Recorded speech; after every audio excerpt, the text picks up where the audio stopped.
Hello, welcome to episode 237 of the I Am Jen Wilson Healing Rebel podcast. I have my lovely friend Heather Offord on the conversation today, and me and Heather have known each other for quite a while. We are OGs from the Glasgow Girls Club. We have had many fellow members on, and Heather reached out to me recently to ask if she could be on, and I was like, absolutely. I am excited to be here. So we've also done a little bits of work together over the years as well. Welcome to the podcast. Thank you very much for being here and giving me your time. Thank you for replying and let me come on. I'm excited. Me too. Um, so I'm going to start our conversation today with what does it mean to you to be an effective business owner? Ooh, that's a good one. What does it mean to be an effective business owner? Well, I think that's going to be personal to individuals, isn't it? Because everyone's goals and purpose in having their business, or at least why they started their business and their reasons and their whys, is going to be different.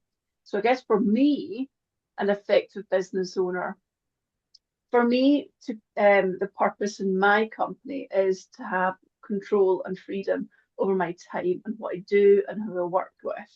And it's funny because actually, I asked my partner this week. I was like, "Why do you think I do what I do?" And he's like, "Control. It's about control." He's like, "You have a business because of control." So, and it was quite interesting. So I think for me, as an effective business would be I'll be able to tick the boxes of whatever you put in place as the purpose of having the business. Now that sounds like a big answer, but for instance, I like to take lots of time off when I in the summer. I like to take regular time off. Um, I like to be able to take advantage of as many opportunities as possible, which means I need to be able to control my own time.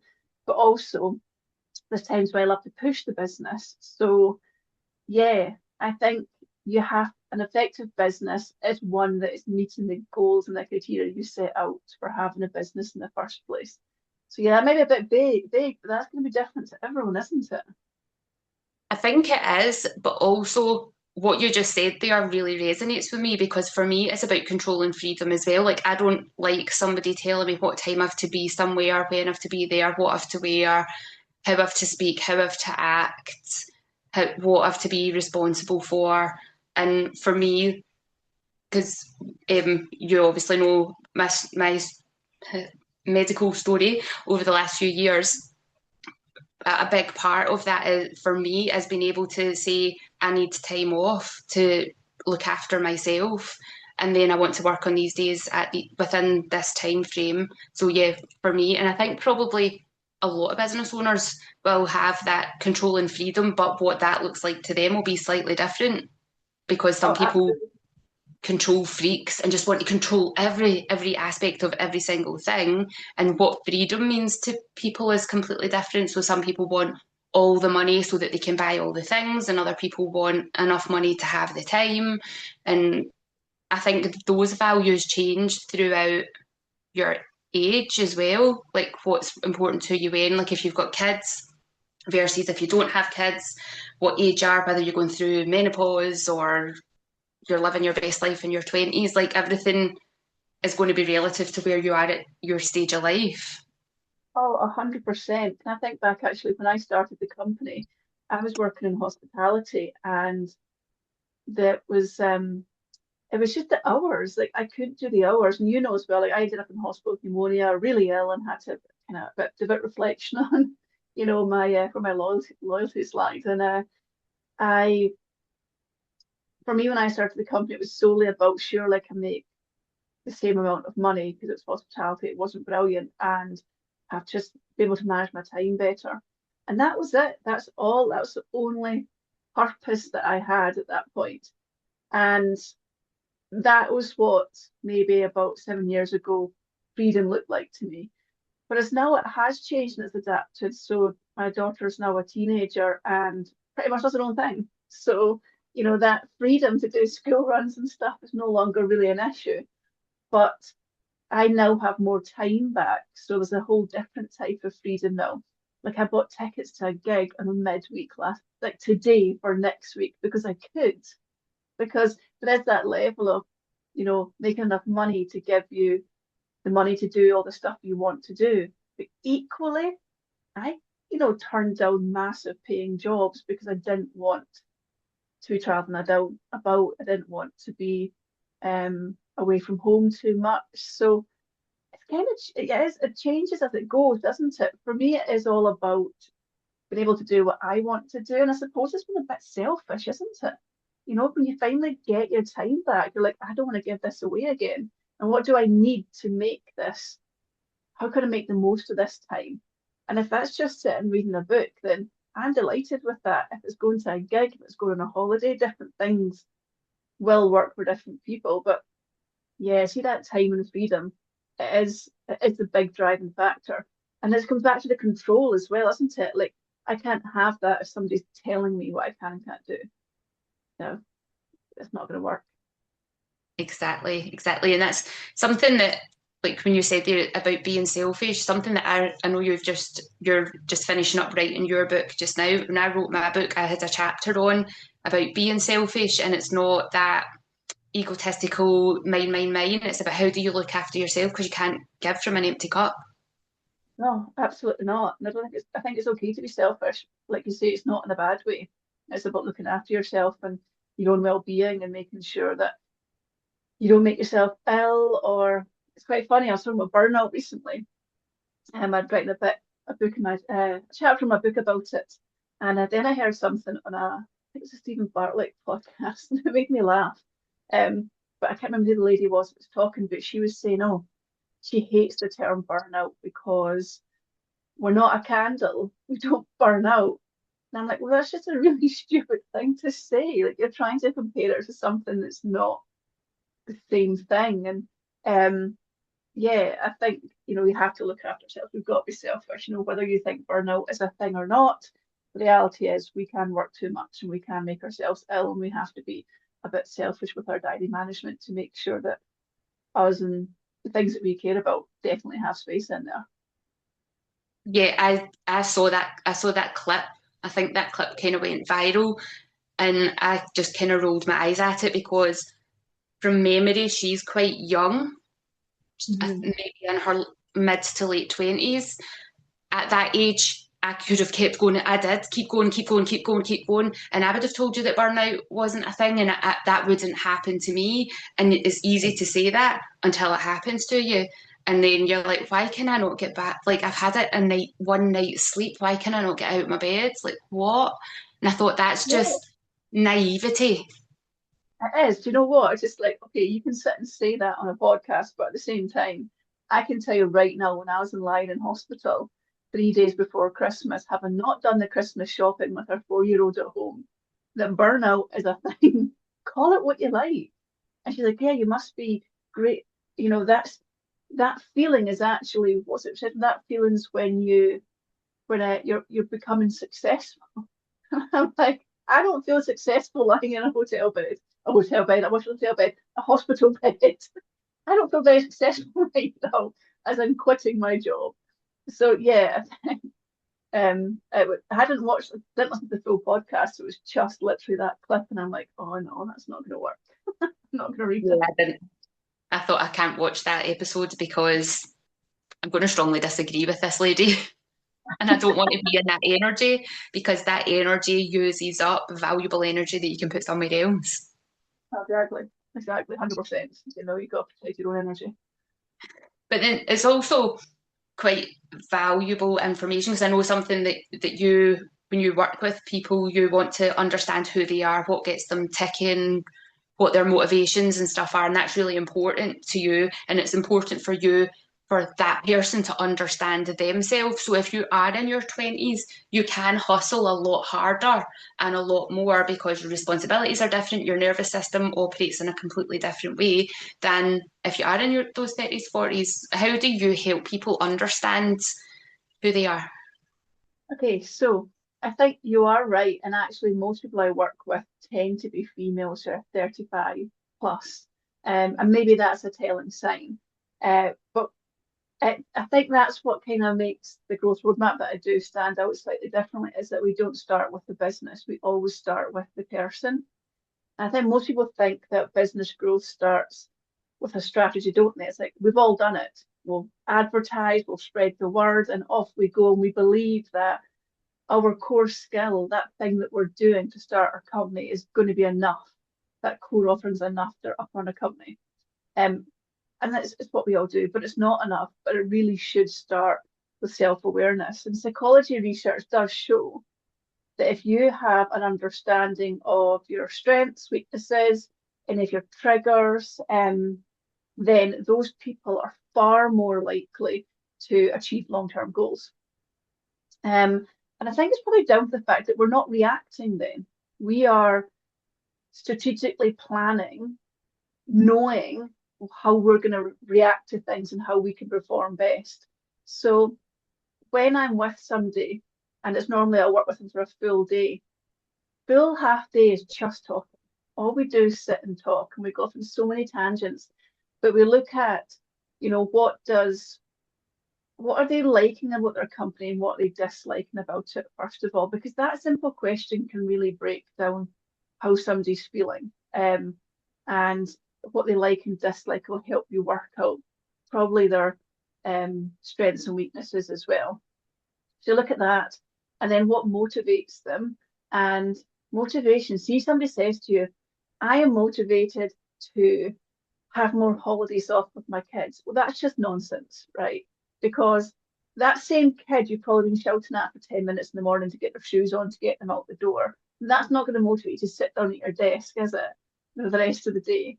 So motivation, we have to work out what actually motivates them. And for me, my motivation is it changes. So I am motivated from sort of September to about February time to grow the company the way I want it to be the following year. Because as you know, I love to sail. So see, once the boat's in the water, I just want to be in the water. So I don't try and grow the company while I can sail. I just maintain what I have. So my motivation then between March to about the end of June is getting a month ahead so that I can take the month of July off. And then August is very much motivated with I've spent all my money in that month off, I must make more money. So I think we have to look at like what motivates somebody, and generally it's a personal circumstance. And then we go right into the detail of, well, actually, what support do you have? And females are quite open with this. So whether you live at home alone, that can be great for concentration, but it can also be an absolute killer if you've got nobody to motivate you to do stuff or to push you, like if any accountability. But equally, living with somebody who's not backing you running a business was really hard. So it's looking at that side of things, and it tends to bring up a lot of personal stuff as well. I only asked a guy this question once. He's like, why do you need to know? And I was like, well, look, your business partner has children. That they're always going to come first. You don't. Therefore, you're going to be more committed. Not because even more committed is not the right description. You're going to have more time without as many emotional pulls. So I'm totally committed to my business, but at the same time, my daughter needs my time. That's going to come first. That was one of my whys. So you have to know what your pulls are as well, what your commitments are, what's going to stop you doing those extra hours or make you do the extra hours or push through the hard times. And then we talk about money as well. Nobody likes talking about money, do they? So actually, what's your biggest goal? Everyone's like, oh, I want to make 10K a month. Like, okay, let's be realistic. You told me you've got 20 minutes a week to put towards growth. You're sitting here just now, you want to be here. And what's that in between bits? And actually, it's being realistic about, yeah, you'll get to 10K if you really want to, but let's make a realistic time scale out of this. So it's about looking at all the little bits people don't want to talk about and all the personal sides. And then are they motivated themselves? Need someone else to motivate them? Are they going to go up and speak in public, or are they going to sit and write blogs? We just have to work out who people are, because if they can work out all their strengths and weaknesses, then I hope they can create a business that is completely around them. And that's a whole new level of freedom, and the success that comes from that is completely natural.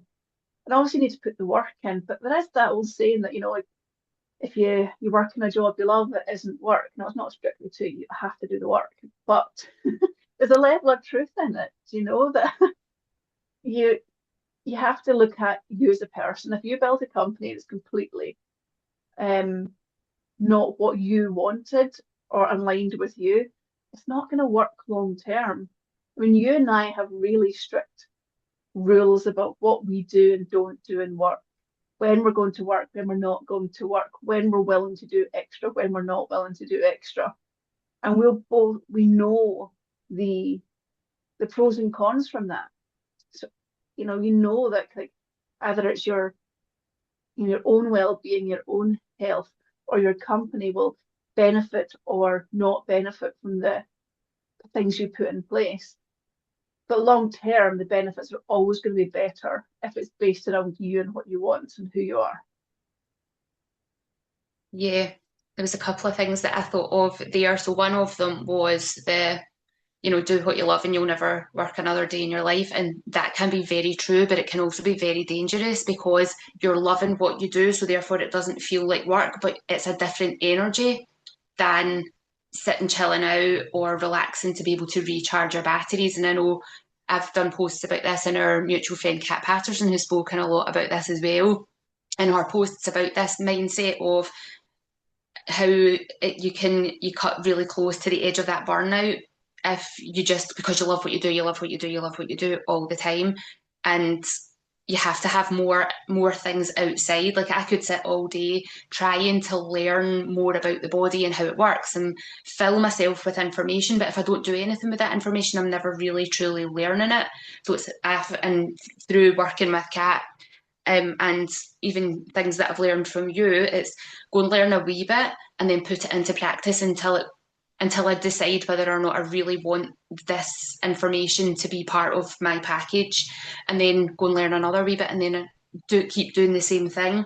Because I could sit and read books on the body all day long, but I'm not going to feel fulfilled or at peace because I'm like, oh, there's more to learn, there's more to learn. And it's so easy to get in that spiral.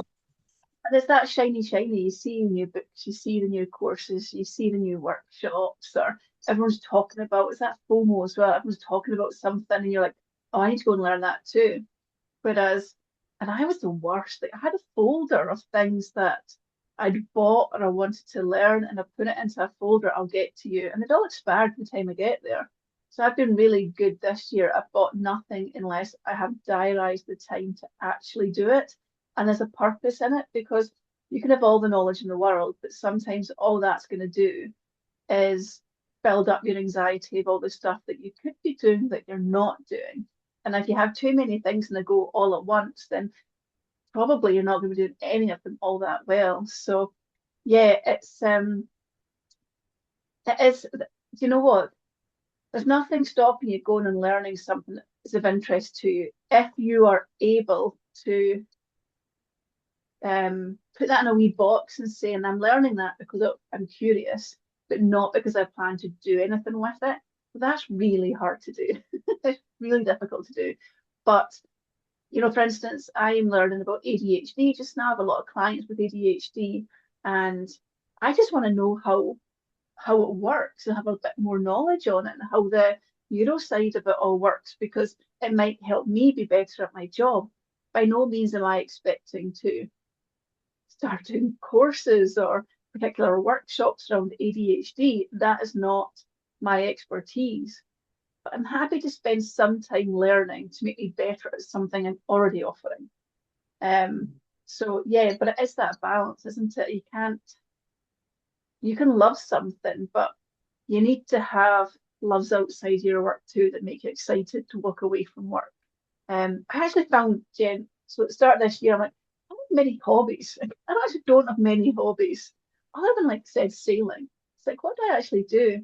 So I went on a total mission this year to, I'm going to spend more time doing non-work stuff because I love my work and I am that person that would potentially sit in the evening. So I started reading more. I bought loads of books that I wanted to read. I started walking more. So I'll get up at the weekend and go like, come on, we're all going up for a walk and we'll go and have lunch or something. But I deliberately started making an effort to do more stuff that wasn't work. Because when I can't think of something to do, I will naturally just go and work because I like doing it. But then you build a beast, don't you, that you can't actually maintain. I've never Yeah, thought about it actually as a negative like that, but actually it's totally true, isn't it? yeah. And the other day, I was talking to somebody about fragrance and how my partner Chris was always spraying himself with cheap home bargains perfume, and I'm like, it gives me a headache. Like I hate it, and I know that it's disrupting to hormones and all this stuff. And I was like, I really want to learn how to make perfume so that I can make them for him, so that he stops like killing me basically with all these toxins. So it was Carrie that I was talking to, Sage in the Sky Carrie, and she was like, I'm sure you can get an online course like on Udemy or Centre of Excellence. So I came home on Udemy, 11.99 for a course. It was 6.5 hours. I watched it at double time because it was giving me more information than I needed. I just wanted to know how to create the perfume. So within 3.5 hours, I had watched the full course and I had made them a perfume. I was like, it's something that I'm interested in from a health perspective, but I'm not going to make it part of my business. I'm not going to be making perfumes for anybody else. It was purely for him to keep me safe, but it's an interest of stuff that I'm kind of interested in, but it's not more work. Yeah, you don't feel the need to go and create a new course. Yeah. Yeah. I'm not going to Yeah. start a perfume brand. Not happening. The other Um, thing I wanted to like touch on that you had mentioned before was about the clients who want the 10K months. And you see this a lot, get a six-figure business, have 10K months, blah, blah, blah. And I remember sitting when talking, or I'd been on a call with somebody who was encouraging this six-figure business thing. And this guy was saying to me, you know, you can charge 10 grand a month for personal training. And I'm thinking, to one person, like, what are you talking about? Like, who spends 10 grand a month on personal training? He obviously lived in London and mingled with different people than I do in Glasgow. Um, but the whole thing about that 10K months or get your followers up to a certain number, it's all arbitrary numbers. And for me, the best advice that I had been given was work out what it is that you need to survive, then what extra you need on top so that you've got some money and savings for the future, for sick pay, whatever, whatever, and then what else extra. And that gives you a much more realistic number than this arbitrary 10 grand a month. If that's like, because for me, I would be like, I wouldn't even know, that would stress me out if I had 10 grand profit a month. I wouldn't know what to do with that because I yeah, don't spend that much money and it would make me feel uncomfortable. yeah. It's This is such a strange thing that it. business owners are funneled in directions of this is what you should be earning. I think as well, you know, people are advertising like that. Um, the people they're going to attract are people who are solely motivated by money, aren't they? I mean, if you're going to be drawn in by a 6, 7, 8K months, you're just going to like, well, that's only one type of advertising. It's only going to hit one person, and it's not always doable. You know, it's not always going to be doable for some people, depending on what they do. Nor is it, you know, desirable to some people either. Um, I remember when I had employees, I was hitting 10, 15K months, and I was so stressful. I was so stressful because I then had to hit big numbers. And while that was nice, I was having to pay for staff. I was having to pay HR stuff. I wasn't actually doing what I want to do. And suddenly in that naive mind of these big numbers or where you want to be, it's just like this is exactly what I don't want to be. But don't get me wrong, there's a level of me that is motivated by money, but it's not my sole motivation. Do you know? Actually, I'd give all the money back to my clients if I thought they weren't happy or they weren't getting the best service. So, and I've got rid of clients. Actually, recently took rid of a client as well because I can't give them what they need anymore. Therefore, that money is no longer comfortable sitting with me. I'd rather just not. So I think, there is that level of what do you actually want? And actually, I remember some feedback from the first Scottish Growth Summit that we did, and somebody said, I don't know who it was, one of the feedback said they felt out of place because everyone's talking about growth and their goals, and they were just really happy where they were. And it's just like, well, your growth and goals are your growth and goals. They don't have to be relevant to anyone else. We didn't tell anybody what those growth and goals were. We're telling the importance of having them and knowing them, but what they are is completely individual to you. And that 10K month might just be something that gives you the actual drive walking. You just don't want to go near it. Whereas others are like 10K, I want 20K, and that's cool. Like people can do what they want. It's up to them, isn't it? But you have to know what that is. I guess it's coming back to that kind of getting to know you as a person and what do you want, what do you need, and are you the sort of person that can do that yourself, or does that mean taking on other people or other coaches or support somewhere? But yeah, that whole I honestly just unfollow people and deliberately don't do any of their training if they start their advertising is solely advertising make this amount of money. Who's going to do that? Like who's on it's the same as social media having a set number of followers. I had people that have come and booked with me and I've never ever spoken to them. They've never liked a post, they've never commented. They're like, but we've been following you. And then I had a post recently that had honestly like hardly any likes or hardly any engagement, hardly any visibility. One person booked a full day. It was the message that was right, talking to the right people.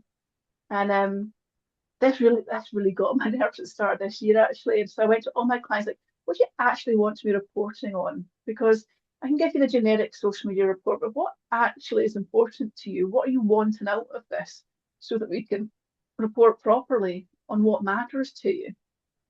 So for instance, one of my charities, they're just like, well, we're never going to get engagement because it's not that sort of post. Nobody's going to like a post about, trauma.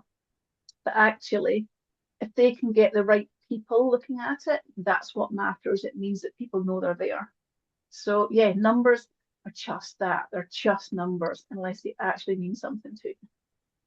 Yeah, definitely.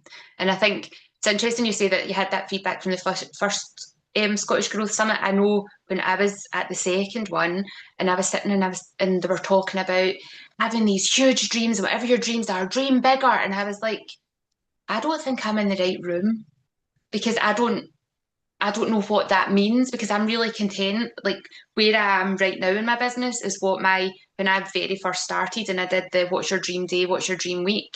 I am now, that is where I am right now. So then you're the person that they're So, talking about. You're the person that's got there. yeah. So it's then like, but then there's some people will have this, well, what's next then? What's the big thing? And I'm like, well, I don't know. I don't like, I've done a lot of big things in my life and I'm like super content. You know, Yeah. I used to want to climb Machu Picchu in the mountain in Africa. I can't remember. That begins with a K. Can't remember. Kilimanjaro. It's the one. Like these used to be on my wish list. Physically, I probably couldn't do that now, and I don't know with my health being so temperamental. So I'm like, I've kind of let go of that dream because it's not important. That's not important to me. I've done lots of traveling. I've ticked off, like I had a huge bucket list and I have ticked off so many things on it. And I'm like, for me, what about the big dream and goal being content? Because that feels like a challenge to me, feeling content. My dad and my wee brother live in a world of content and non-striving. And I'm just like, how do you get like this? Like, I think it's just their personalities. I'm like, I don't, that feels like the challenge for me. That feels like the dream to get there. Yeah, but you know what? It's like, well, that is your goal, and that's you Mhm. have got to the content. You know what you wanted at the start of your business, and you got there.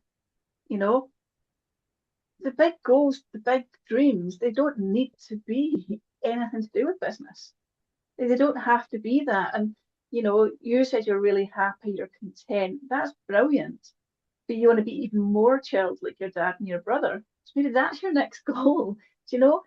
Honestly, I remember once thinking, oh, do you know what? If I could just once a week buy something from M&S, I'd have totally made it.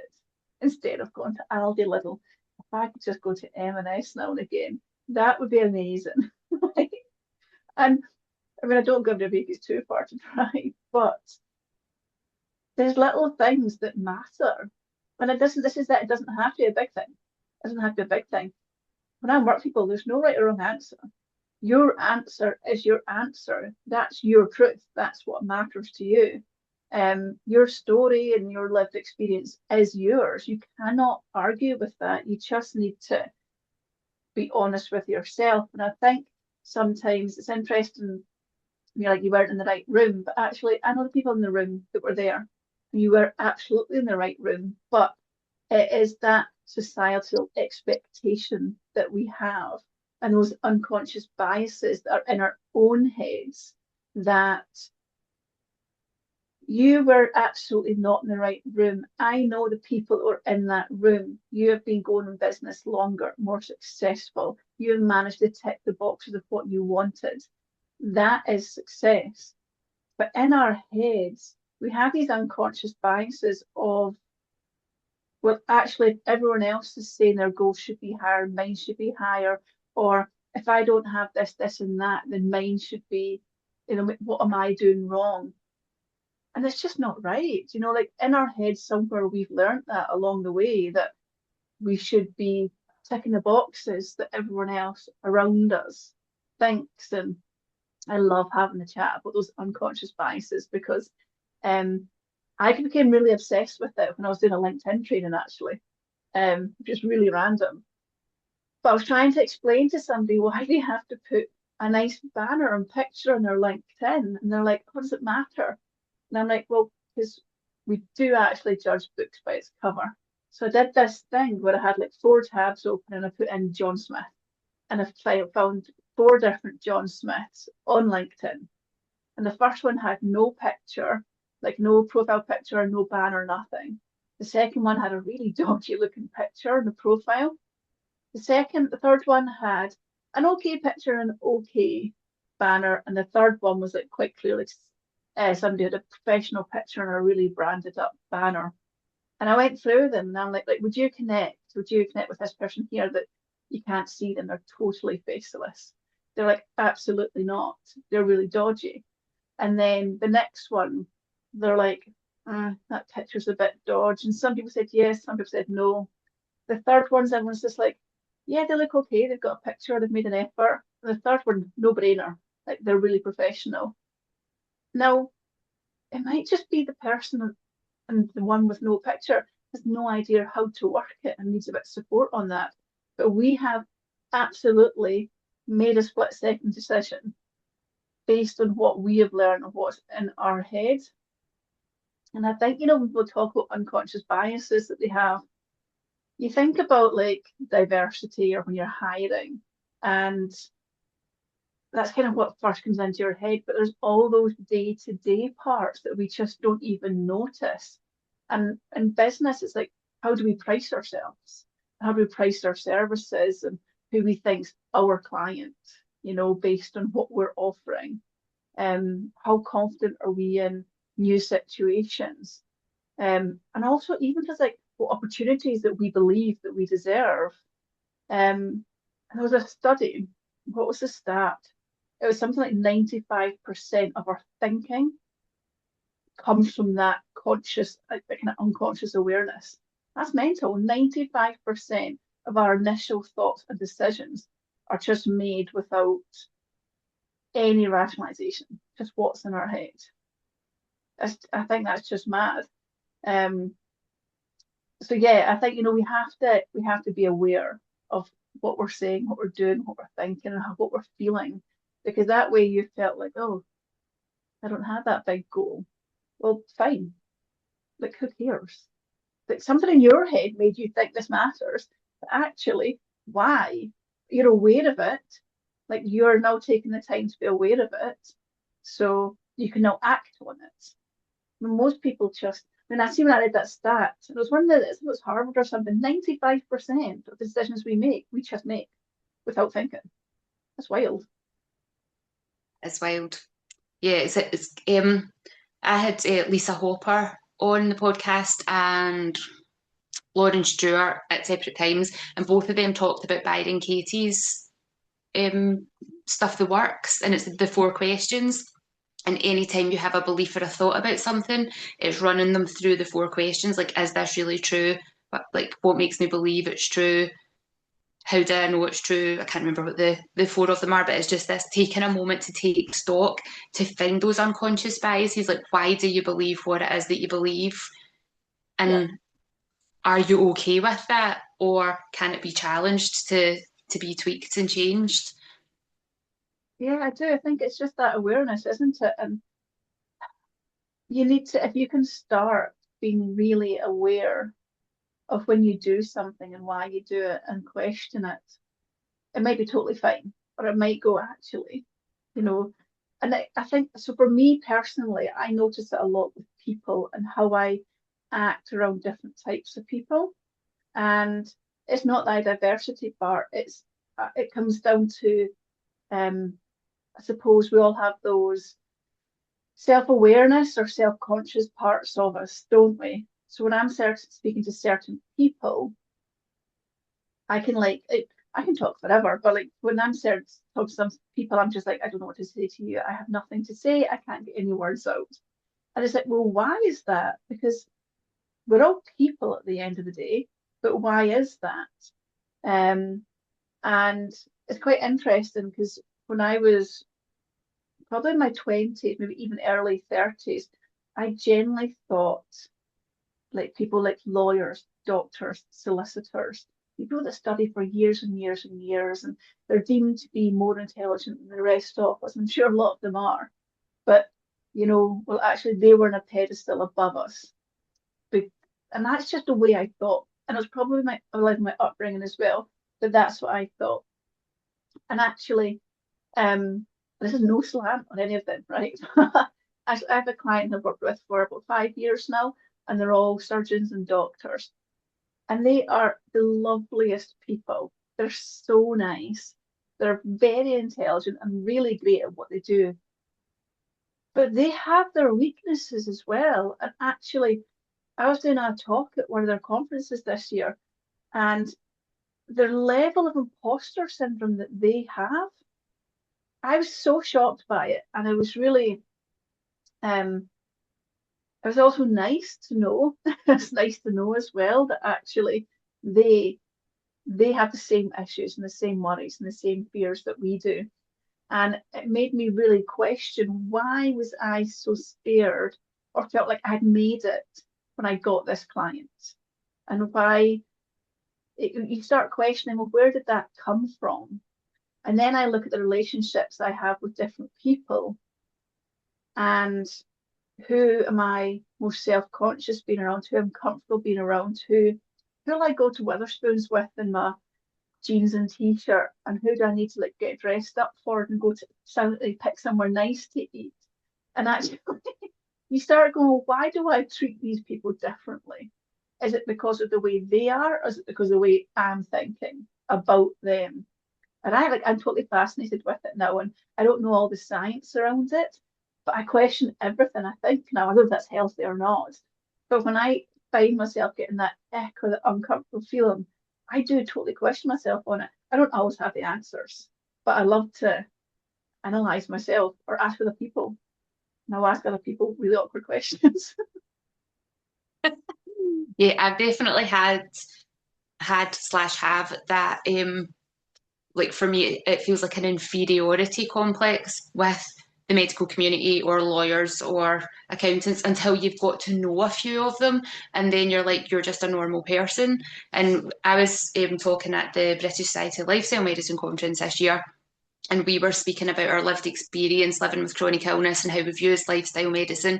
And we're talking to a room of doctors and like, what questions do you have to us? And the biggest question that kept coming up was, how do we talk to a patient about living with a long-term health condition?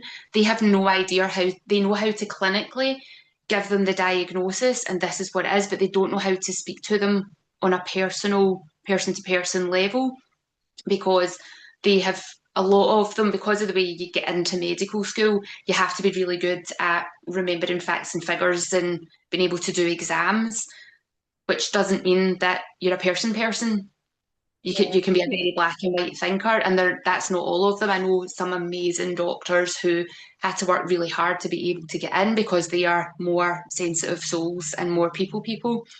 Um, but for those black and white thinkers, they really struggle with that empathy part of it. And it's like, well, how would you want to be told that your life has changed forever? Or how would, if it was your child that was sitting there, how would you want them to be told? Like, you have to see the person, not the disease. And it was just eye opening for us to be like, wow, these I people do wonder this as every well. day. Yeah, I mean, the joy I suppose that you have is that you can allocate enough time to people, and maybe it's that NHS thing of they don't have enough time. They've just not got enough time in their appointments to, even if they wanted to learn that. Because again, they are just people. They must be have a level of empathy in their families outside, but what is stopping them bringing that into their workplace? And it's Mhm. quite sad actually that that's the question that they asked, but also great that they could ask you.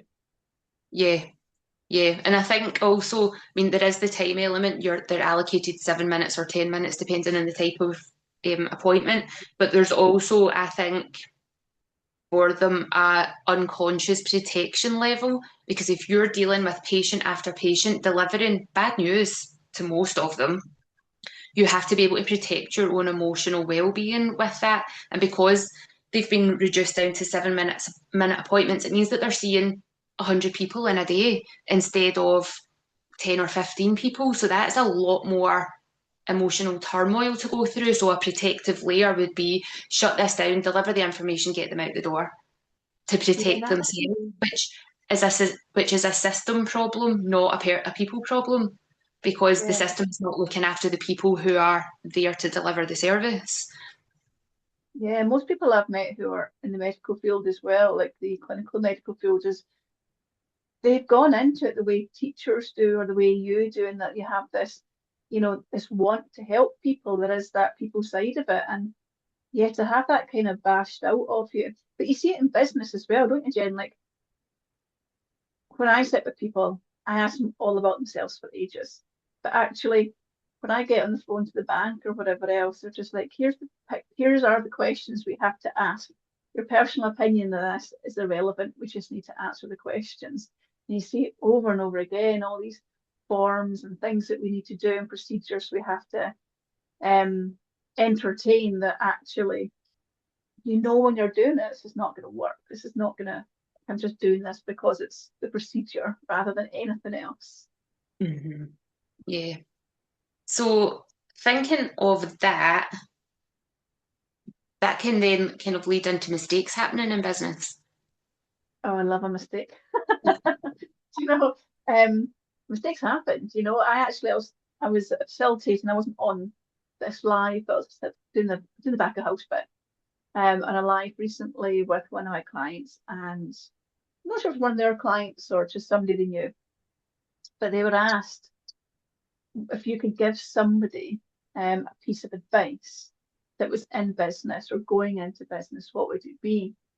And he said to reevaluate your relationship with risk, because with risk is opportunity, but also with risk and opportunity is failure and mistakes. And I thought, wow, do you know what? It's so simple, but it hit really hard because I'm like, do you know what? There's so many opportunities that we don't go for because there's risk and we don't want any mistakes. And there's a feeling, there's different things that can be, that can feel like the feeling of failure, the feeling like the ego side of it, the you're not good enough side of it. Nobody likes mistakes because of how it makes you feel. But if you can realign that into, well, actually, let's assess that in more detail. Like, let's actually break that down. Um, if you can say, well, actually, why did that go wrong? Why did I make that mistake?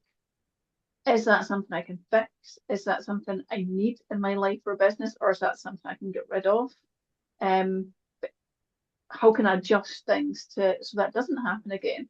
Or maybe it's just, yeah, that was really rubbish. I know what I'm meant to do, and I just messed up. I mean, I had a massive mistake when I worked in hospitality, and I had I basically moved a dinner from one day to the next, but didn't move the setup day. It was a massive event. I got I thought I was going to get so much trouble. I generally thought I was going to get sacked, but actually the manager was brilliant. He's just like, okay, well, you've admitted it, we've made a mistake. Let's work out how we fix it. And then afterwards, he's just like, why did the mistake happen? And I was like, honestly, I just rushed it. I didn't spend the time doing the detail. I was like, and I was already at this point in a job that I I felt too young to be in. Everyone else was older than me, and I was management. So I already had these proper like self-conscious feelings about it. And I genuinely thought, oh, this is it. They're all going to think I'm an idiot and I'm going to get the sack. But actually, the way he dealt with it, the way he went through it, was like, let's fix the problem first. And then let's just work out why it happens so we don't do it again. And I was so grateful to that. And like to this day, I'm like, okay, a mistake's happened. Why did it happen? And why do we not do it again? But I think unless we can actually do that, unless we can reassess that relationship we have with mistakes and risk, then we will just be put off from taking opportunities over and over again because we just remember that momentary horrible feeling and we think about that as the worst case scenario. But actually, I I had a stat, and I cannot remember for the life of me where I got this from or who it was, and I'm going to do some research to find out. But one of the stats I heard was that 2% of worst case scenarios actually happen. 2%. If you told me that actually you've got a 98% success rate, I'm going to be buying lottery tickets every day. You will be doing all the risks that you generally think, 98%, success rates. That 2% suddenly, that horrible feeling from mistakes or things not working out, suddenly feels completely irrelevant. But we have to be able to turn it around in our heads. It's the same as the way overwhelm. So I use this a lot because when I do a roadmap with people, it's a long day and I give them a lot of information. And they're like, maybe overwhelmed with it all. And I'm like, but it's exciting. It's like you need to be able to switch one feeling to the other, but there's a bit of work in the middle of it. So that overwhelm can be excitement when you realize it's overwhelming because there's so much you can do, or there's so much to do. But actually, the excitement is there's so much you can do. It's the same thing, but just you switch it in your head. So yes, I've made that mistake. I feel rubbish for it, and I've got to deal with the consequences. But once I work out why I did it, then I can move on knowing how not to do it again or how to make it better. It's actually, again, it's coming back, it's quite freeing to have done the work rather than just sit in a horrible place. Hmm. Yeah. I think the school system obviously has a lot to answer for because at school you're never allowed to make a mistake or you get ridiculed for making a mistake or punished for making a mistake. And I saw it was a wee reel, a wee viral clip the other day of a woman saying like school doesn't prepare you for being a business person or being in real life because of that. This not being collaborative, you've got to do everything by yourself. You're not allowed to look up things, you have to memorize everything, and then you're never allowed to make a mistake. And if you've got that we'll call it trauma, if you've experienced that in school, that trauma sitting with you, and then you come into business, then you're terrified to do it because you're like, oh, remember that time I was made to stand in front of the class and everybody pointed and laughed at me? And Yeah, it's they're, horrible. yeah, it's horrible. I had that experience when I was in primary three. I couldn't work out how to spell a word, and I'd looked at the alphabet train and the word wasn't on the alphabet train. So the next step was to go to the teacher, and the teacher then got the whole class to tell me how to spell this word, and they Um, all chanted it at me. And I was so distressed by this that I couldn't even remember what it was that they had said to how to spell it. And I was just like shaking, absolutely terrified from this whole experience. And she didn't need to do that. no, Like that's not, that, no. yeah. So then you're like, how do you unpick that and how do you unlearn that to hug that little child and go, that woman was an absolute bitch?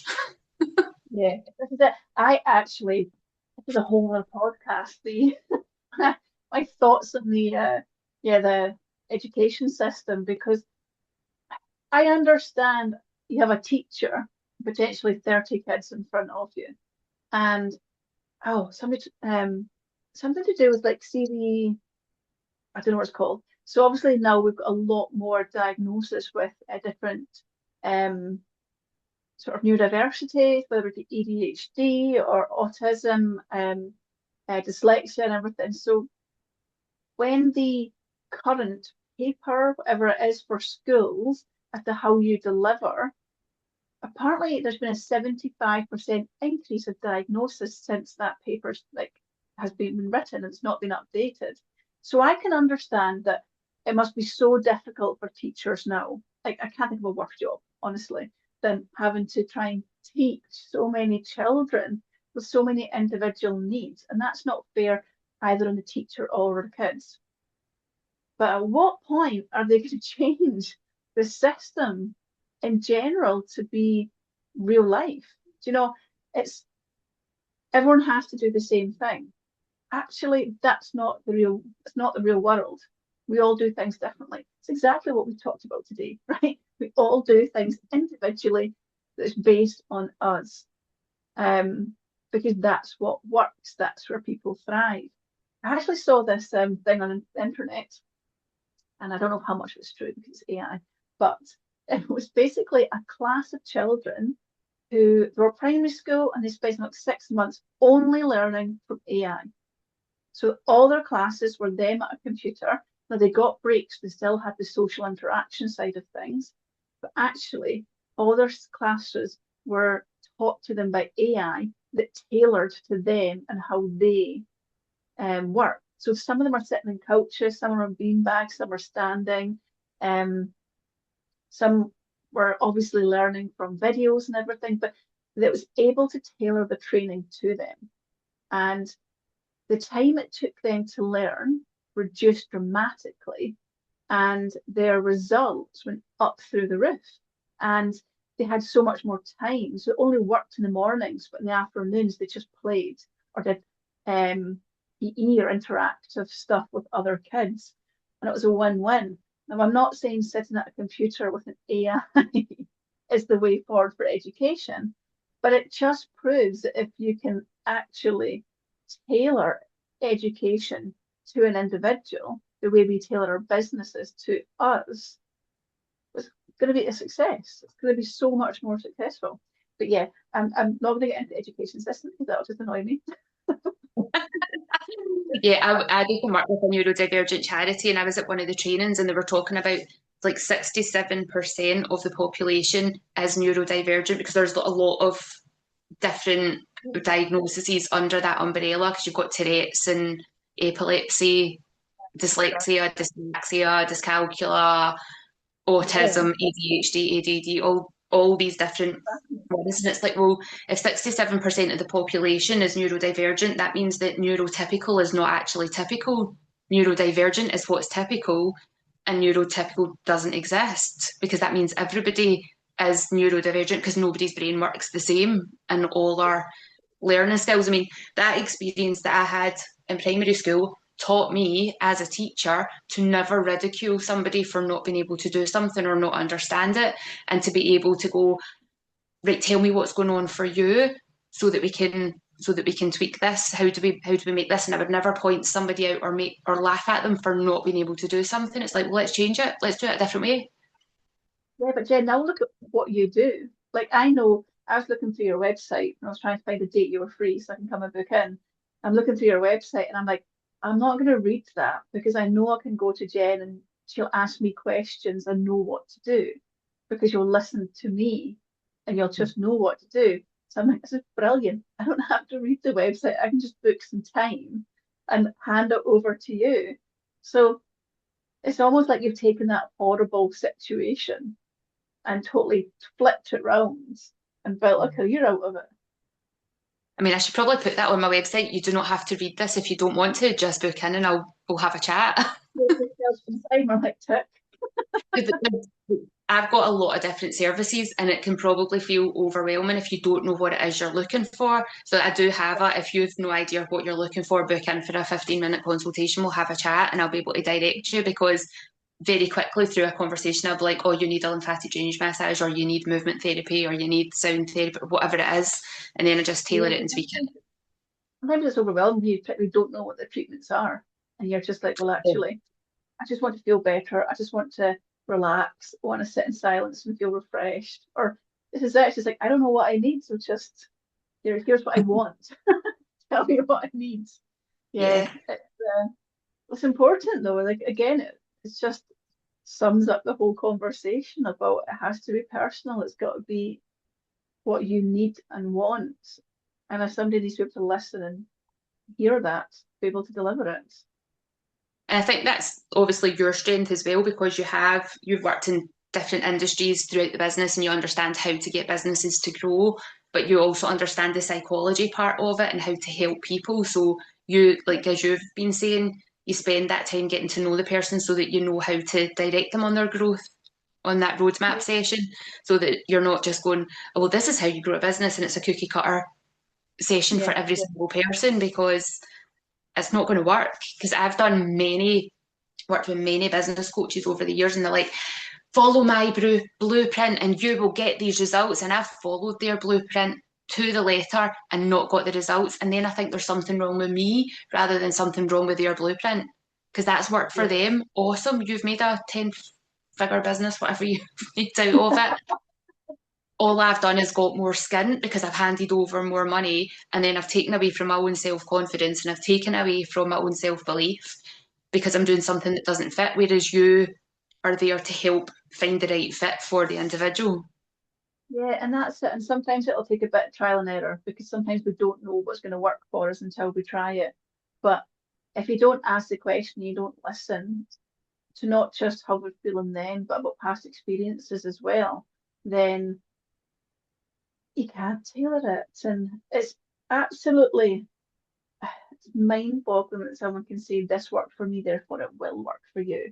It's just like what a ridiculous thing to say. You know, it's like, this worked for me. I'm happy to teach you this, and you can choose whether it might work for you or not, or we can talk about it and see which parts will work for you.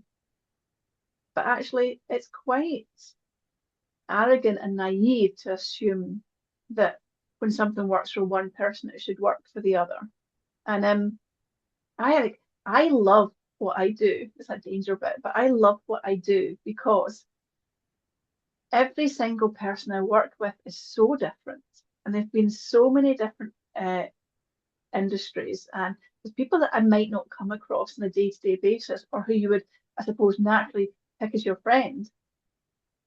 But when you sit and get to know them, like everyone's personality is so different, and the way they work is so different, and it's so much fun to be able to go right. Okay, well, what about this? I don't think this will work. But what's your thoughts on that? And you get these moments of surprise. They're like, okay, so I would have said you wouldn't like that, but you say you're keen on that.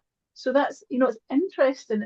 It's having the discussion and asking the right questions to get information out of people to go, well, do you know what? These are your quick wins, but we can totally try that and tailor this and see what works. And the particular strategy, you can go back to it as your business evolves, as you evolve. Actually, those questions still apply. You might just have a different answer. And if you're not willing to be flexible and move with you and your business and keep going back and asking the same questions over and over again, you are going to get stuck a little bit. You're not going to progress. You're not going to grow, and that's what a lot of these, like you say, blueprints are going to make you six figures in 2 days. Like they're not going to do that. They can't do that. Like they're not built to do that. So, but it's good that you've actually sat and gone through them all. I buy them and then go, oh, bored of this and never finish them. I mean, that's like the same in the health and well-being world. Like whether it's fitness or a health journey, even allopathic medicine, not everything works for every person. Some medications will work really well for one person and not at all for the other. Some physical activity works really well for one person and not the other. Some relaxation techniques. This is something I always tell people when they come for group sessions, particularly. You know, when we do a drumming journey or a sound bath, I was like, you might not like this, and that's okay. You're not wrong. Your nervous system is just in a different place, and it's absolutely fine to get up and leave the room if you're feeling uncomfortable with this, because not everything works for everybody. But when you're in a group situation, there's certain things that you can tweak and tailor for individuals. But when it comes to particularly sound, the sound is the sound. And for some people, Yeah, it'll be like, this is amazing. And other people will be like, nails down a blackboard. And it's like, that's okay. But I'll keep an eye on everybody to see if people are starting to get fidgety or look like they're getting uncomfortable. And then I'll try and tweak things. But there's only so much you can do in a group totally. situation. But one to Yeah, one, you can completely stop and rechange it. But it's having that conversation with people to know that they have permission to go, this yeah, isn't working for me, whether that's in the yeah, health space or in the business space. Like, yeah. Because it's that same with me. It's like there's no right or wrong answer. You just need to be honest and truthful. That's all you have to be. You just need to say exactly what you feel and how you think. And but that's not easy for everyone, though, is it? Like, there must be people you work with, Jen, where they're like, you know that there's more information you need and they're not willing to give it to you, or you have to push a little bit harder to get it for their own benefit. and sometimes it's just waiting because they need to feel like it's the right time. Like, I've got a client who I've known since 2010, and she used to come to Pilates classes, haven't seen, then when COVID hit, she didn't really enjoy doing the online stuff, which was fine. And then she's come back to me for treatments.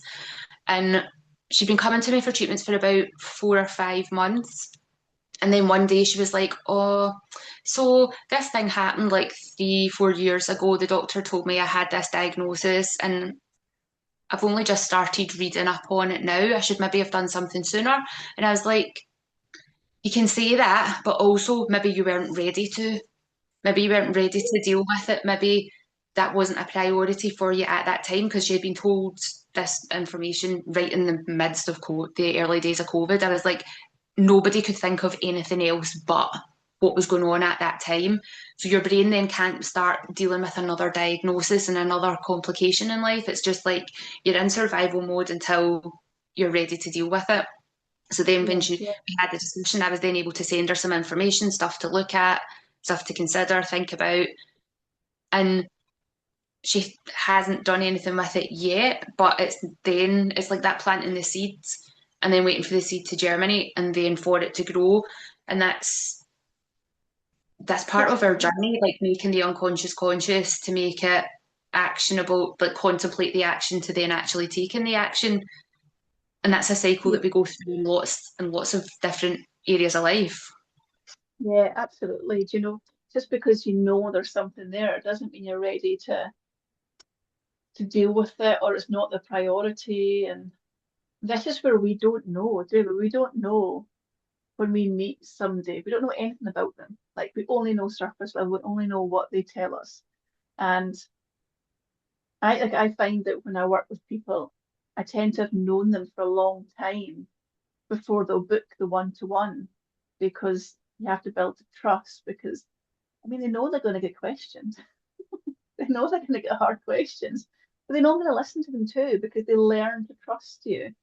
And I think that's the thing with you. I think in a part of your marketing as well, so people can trust you, people can be listened to and be heard by you. And I think when people come, when it's business, people are handling their money particularly, they need to know they can trust you when there's a level of person, like a personal level to it. And it's not really something that people are comfortable in business, giving away too much personal stuff. But we're both in multiple female networks together, and it's far more prominent. Females are far more open to talking.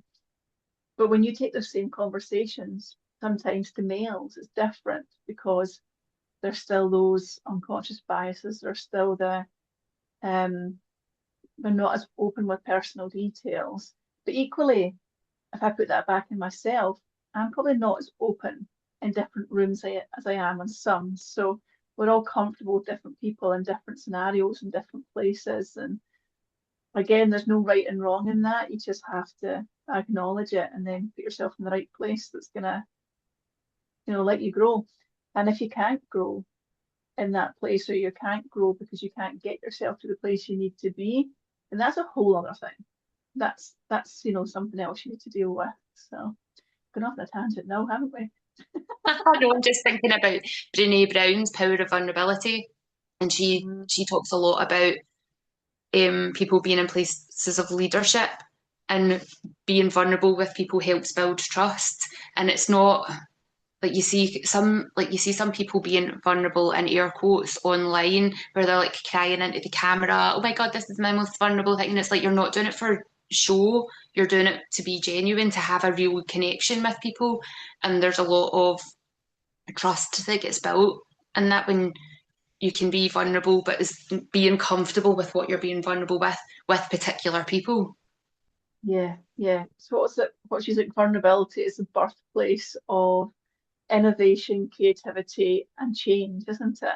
And I think that's it. It's like actually it's all the things people say that you should be good at in business, be innovative and creative and being able to change and adapt.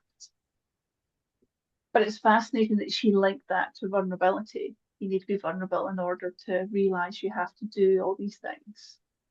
Yeah, yeah. Her work is very interesting. I think she's fascinating. I think she's Yeah, absolutely fascinating. yeah. Um, Anything else you want to talk about today? I know you've got a book coming out in the new year. I do. So I guess like one of the things that's really important to me is I generally believe that everybody should get support when they need it, no matter what their budget finances are like or whatever stage they're at. I think if we could go back to like the first question you asked, like why is that self-awareness so important? Well, actually, if we start our business with self-awareness, then we'd probably grow a lot quicker. So yeah, the book is all about that. Like I get that a one-to-one or consultancy is not affordable for a lot of small businesses or for, a lot of bigger businesses as well. So the book basically takes the roadmap and allows you to work through it by yourself. So it's like tons and tons of hours of workshops in a book. So it's not a nice novel you're going to pick up and read in a couple of days. It's going to take you months to get through. But it should be a really core growth plan for you. And it links to a website that allows you to fill in the same online growth roadmap that my one-to-ones will do next year when it actually goes live. So yeah, that is finished. I've finished the book, I'm going Yeah. through all the edits and stuff, and I've got to do all the boring bits now of getting it onto Amazon and getting it copyrighted and all that sort of stuff. So realistically, it's going to be maybe February by the time it's out. It can even be March, but I shall keep you updated, Jen. Yes. And what we can do is we can put in the new year when it's ready, we can put the links into like the show notes. So if anybody's listening to this near the time, then they can go into the show notes to get the information. Or you might want to come back on and have another conversation about your book.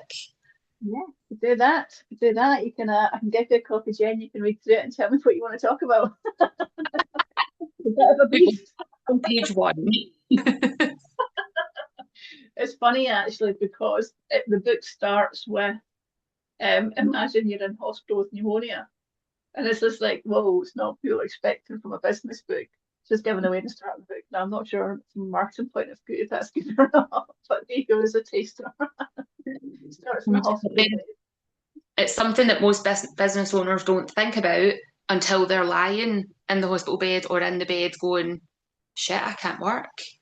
How does How my do I get? business operate when I physically can't be there? And we've both been in that situation. So, Yeah, it's, do you know what? I mean, I wouldn't recommend it to anybody getting that far down the line of burnout, but it's definitely something that has, again, you can reframe it into it has its advantages. It teaches you something when you don't listen to yourself, and it's so funny. Like, see now, I look back and I was like, oh yeah, all the telltale signs were there. Like it was so obvious I was about to get ill. But at the time, unaware, totally unaware. And I'm like, oh, okay. That was a yeah, bit of an idiot. That was an idiot move. That was obvious. hindsight is a wonderful thing. Like, I knew that I was starting to get sick because I'm looking at I used to teach spin classes on bikes that gave you power output. And one of the things with power output is if you're not properly recovered, then you can't put out as much power. Like your body just physically can't do that. And I would teach my class, like if you're really struggling, then make this a recovery session. Just put your bike right down and just let your legs roll. But do the breath, like be part of the class, but don't push yourself. But I was not doing that myself. Even though I could see that I was struggling, I was like, I'll just tweak the numbers and I'll just keep pushing. Oh, I need to get into the gym and do more. Oh, I need to do more. I need to do more. Instead of being like, no, I need to actually take proper time off and rest here. And it's like, yeah, hindsight. Yeah, yeah. If That only we didn't just tell everyone else what to do. walk your talk, not the, it's not the do as I say, not as I do. That does not work. Yeah, yeah, yeah. I think we all fall into that sometimes, though, don't we? I sometimes hear myself telling clients, you should do this, you should do that. And I'm like, I should take that note for myself and put it in a wee post-it note next to everything else I need to do. I think we all So, do that. yeah. Where is there anything else you want to talk about today before we wrap this up? No, I really enjoyed that chat. It went off in different little tangents, which I loved, which was great. Me too. Me too. So, where are the best places that people can find you if they are interested in your work? So either on LinkedIn, I'm one of those weird people that absolutely loves LinkedIn. So you can get me on LinkedIn just under Heather Offord. But I'm also Clarity Consultants Ltd on Instagram too, if you prefer that. I am on Facebook, but I never look at it, so best not best not Yeah. message on it. But yeah, there's also a website too if you're more interested in work stuff. But just for a chat, you can message me on Instagram or LinkedIn, and I will get back to you. I'm not big enough to have someone else to reply for me, so it will be me that replies. Me too. Me too. So thank you so much for being on the show today. If you have listened to something today that you've thought of somebody else, or this person needs to hear this, please do share. If you don't already like, follow, subscribe, whatever it is you do on whichever platform you are listening on, please do that. And thank you very much for coming on, Heather. Thank you, Jen. I really enjoyed that. Thanks for replying Bye. to me. My pleasure.